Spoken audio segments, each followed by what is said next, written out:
नमस्ते फ्रेंड्स, मैं प्रीति स्वागत करती हूँ आपका अपने ही चैनल बिजी वोमेन व्लॉग में। कैसे हैं आप सब? आशा करती हूँ सब अच्छे होंगे, स्वस्थ होंगे, मस्त होंगे। तो फ्रेंड्स, आज के व्लॉग को स्टार्ट करते हैं इवनिंग से।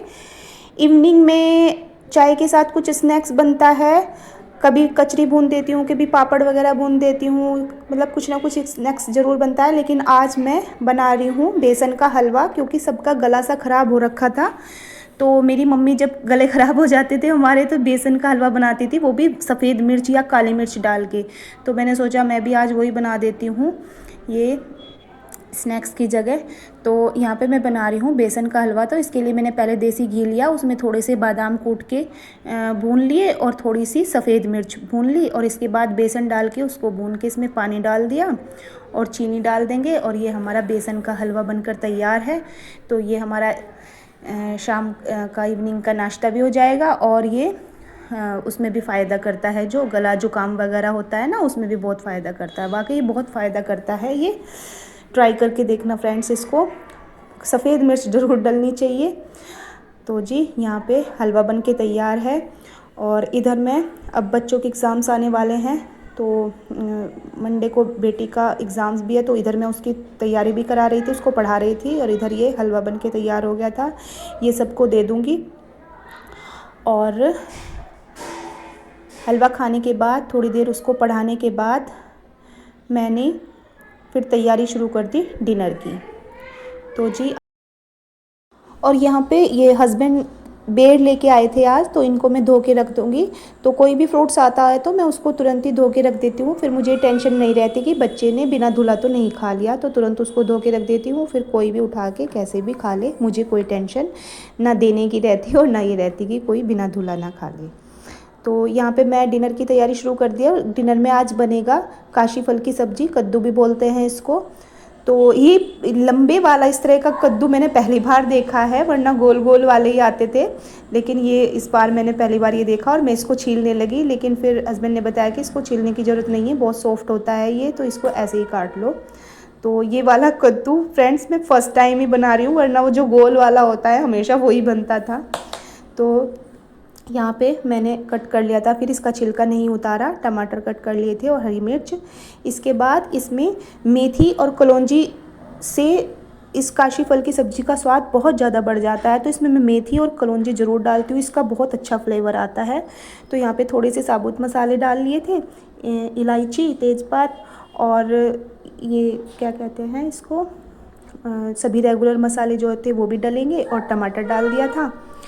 और इसके बाद मैंने इसको, काशी फल को, कद्दू की सब्ज़ी को छोंक दिया था। तो यहाँ पे अभी 6 ही बजे थे, तभी से मैंने डिनर की तैयारी शुरू कर दी थी, क्योंकि डिनर जल्दी करते हैं। हस्बैंड को हैबिट है कि मतलब जल्दी डिनर हो जाना चाहिए, क्योंकि फिर दूध भी पीना होता है। तो और सोने के और डिनर के बीच में थोड़ा गैप हो जाता है। अगर लेट खाते हैं तो फिर वो गैप नहीं रहता, जिससे हेल्थ इशू होने लगते हैं। तो यहाँ पे इधर सब्ज़ी मैंने छोंक दी थी, और इधर मैं आटा लगा के रख दूँगी। और आटा लगाने के बाद मेरी सारी प्रिपरेशन हो जाएगी डिनर की। तो जब कोई खाएगा तभी तुरंत रोटियां सेक दूँगी। और इससे पहले जो मैंने शाम को चाय के बर्तन होते हैं ना, उनको साफ़ कर लूँगी। तो यहाँ पे आटे को मैंने ढक के रख दिया है। और मैं आटा मलने में बहुत ज़्यादा मेहनत नहीं करती। कुछ लोगों को मैंने देखा है कि वो मलते रहते हैं, बहुत उसको अच्छे से सॉफ्ट बनाते रहते हैं। मैं नहीं करती, सिंपल सा उसको इकट्ठा करके रख देती हूँ, और थोड़ी देर बाद वो सॉफ्ट हुआ मिलता है मुझे, फिर अच्छे से उसकी रोटी बन जाती है। तो यहाँ पे जो चाय के बर्तन थे, अब मैं उनको साफ़ कर लूँगी।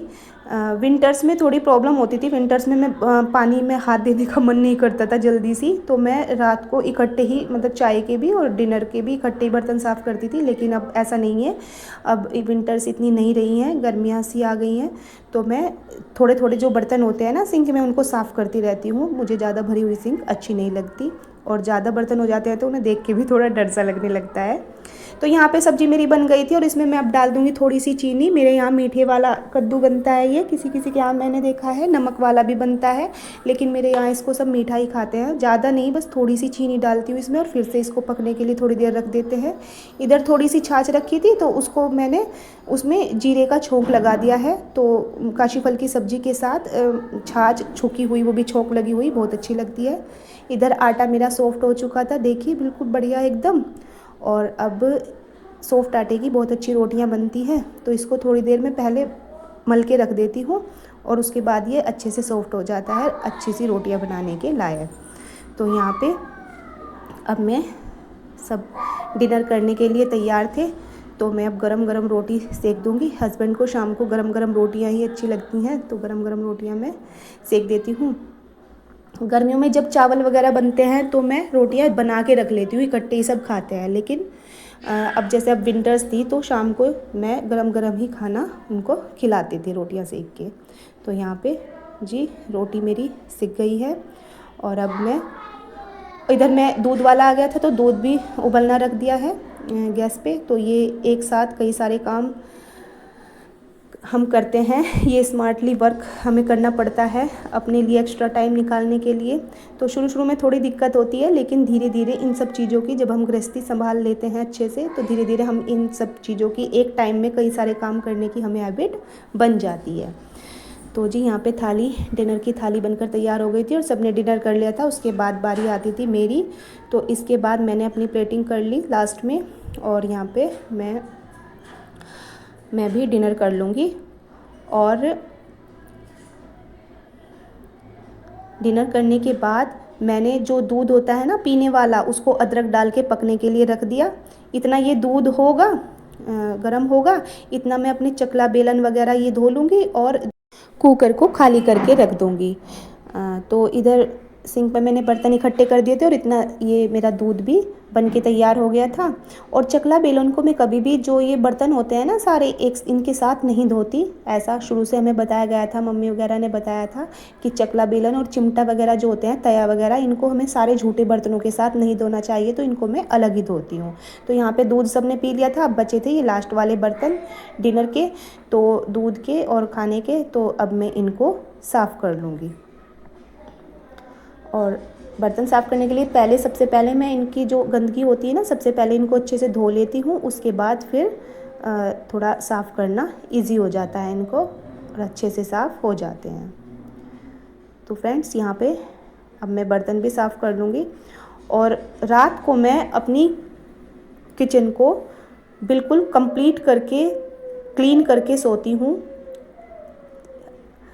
ताकि सुबह को जब मैं उठूँ तो बिल्कुल स्ट्रेस फ्री होकर अपने काम कर सकूँ।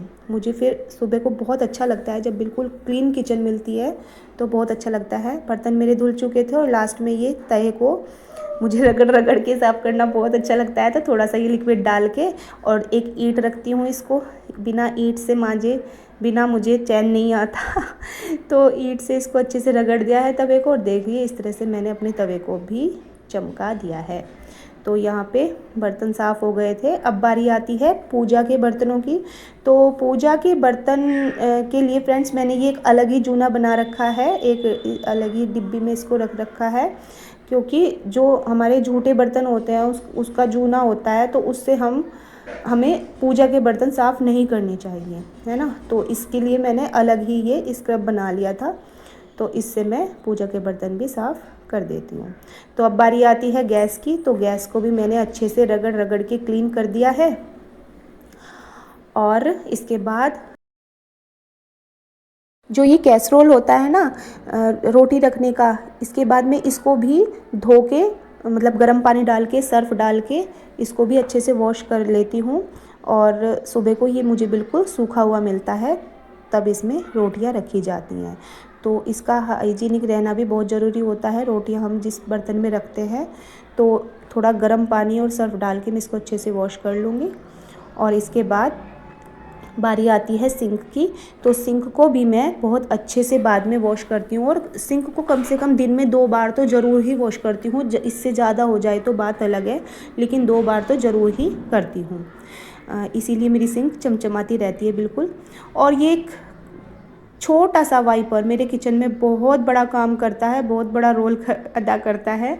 मेरा पहले वाला जो वाइपर था वो ख़राब हो गया था, 2-4 दिन मुझे इसके बिना रहना पड़ा, बड़ी प्रॉब्लम हुई। तो ये छोटू सा वाइपर एक किचन में ज़रूर होना चाहिए। इसके बाद कपड़े से मैं अच्छे से इसको काउंटर टॉप को पोंछ दूंगी और फिर बाद में इस कपड़े को भी साबुन से अच्छे से वॉश करके सुखा दूंगी। सुबह तक ये सूख जाता है। तो देखिए फ्रेंड्स, मेरी जो गैस है वो बिल्कुल चमक उठी है और किचन का काउंटर टॉप चमक उठा है। तो इस तरह से मैं अपनी किचन को रात को ही बिल्कुल चमचमाता हुआ छोड़ती हूँ, ताकि सुबह स्ट्रेस फ्री होकर मेरी जो सुबह है वो स्ट्रेस फ्री रहे और मैं खुश होकर अपने सुबह के काम में लग जाऊँ। तो फ्रेंड्स, अभी सब सो चुके थे, बच्चे भी सो चुके थे, हस्बैंड भी सो चुके थे। तो अब आ रही थी मेरे ब्रश करने की। रात को मैं ब्रश करना बिल्कुल नहीं भूलती। मैं क्या, हमारी पूरी फैमिली ही, आगे से हम बच्चों को भी ऐसी आदत डाल रहे हैं। 1% वैसे तो दोनों टाइम ही करते हैं, लेकिन 1% सुबह को हम स्किप कर सकते हैं, लेकिन रात को ब्रश करना कभी भी स्किप नहीं करता कोई भी। तो अब मैं ब्रश कर लूँगी और ब्रश करने के बाद करूँगी अपना स्किन रूटीन, जो नाइट रूटीन करती हूँ। तो फ्रेंड्स, ये था मेरा आज का व्लॉग। आप इवनिंग रूटीन आपको कैसा लगा, प्लीज़ एक प्यारा सा कमेंट करके ज़रूर बताना। और वीडियो पसंद आई हो तो लाइक कर देना और चैनल को सब्सक्राइब कर देना। Thank you.